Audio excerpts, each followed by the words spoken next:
Proportions. As we have studied in previous classes, equivalent ratios are called proportions. Let us think of an example.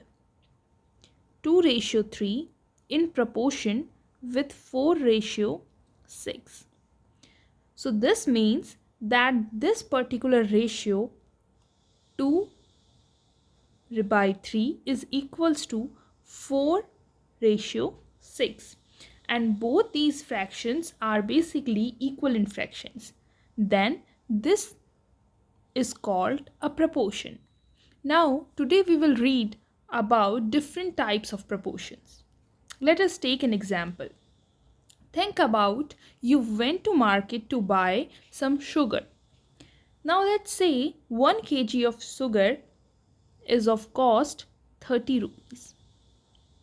Now if 1 kg sugar is of 30 rupees, then 2 kgs of sugar will be obviously of 60 rupees. And again 3 kgs of sugar will be of 90 rupees.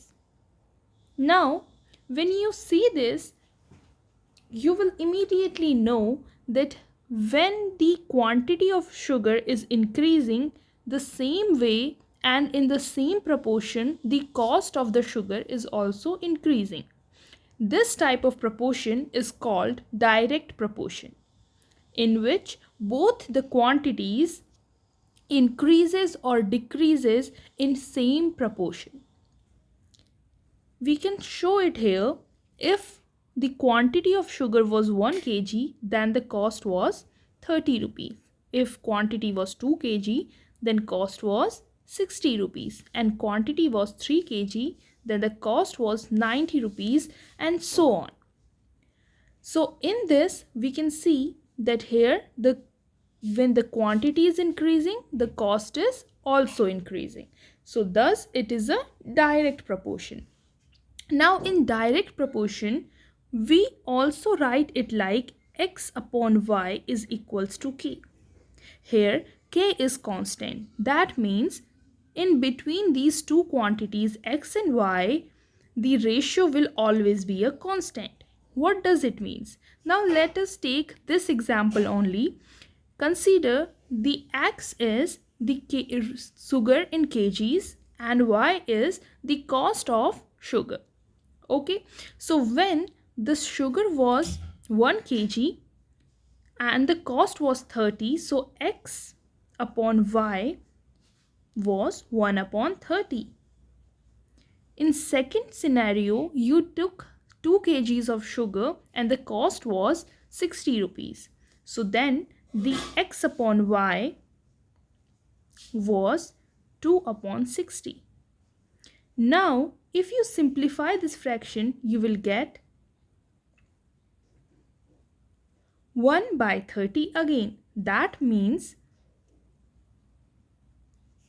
that the ratio of all these quantities is a constant term. In this case, it will come 1 upon 30 only.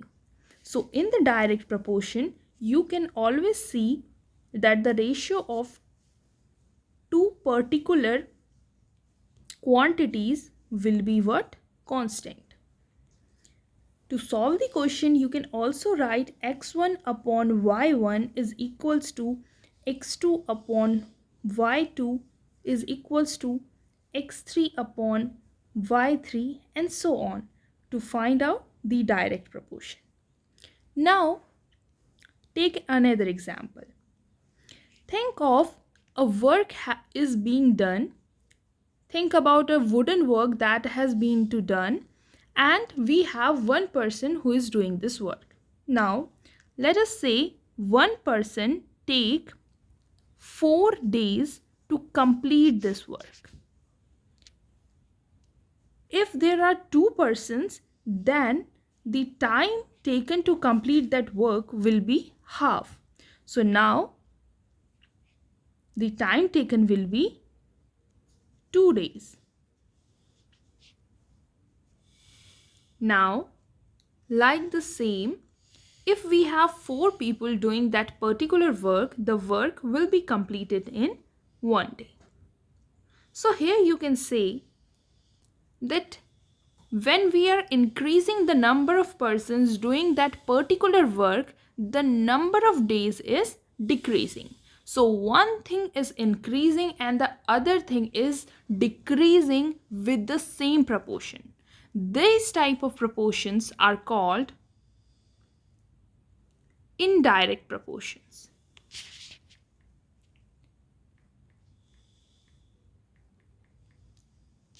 Indirect proportions.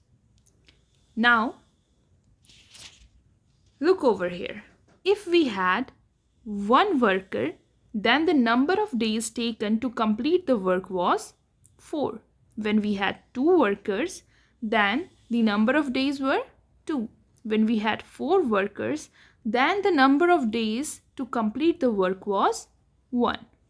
Now here, as the number of workers is increasing, the number of days is decreasing. So this is called indirect proportion. Now, to show indirect proportion, you can write x into y is equals to k. That means the multiplication of both the quantities is constant. You can see over here, 4 into 1 is 4, 2 into 2 is 4, and 4 into 1 is 4. So, you can also write this to x1 y1 is equals to x2 y2, x3 y3, and so on.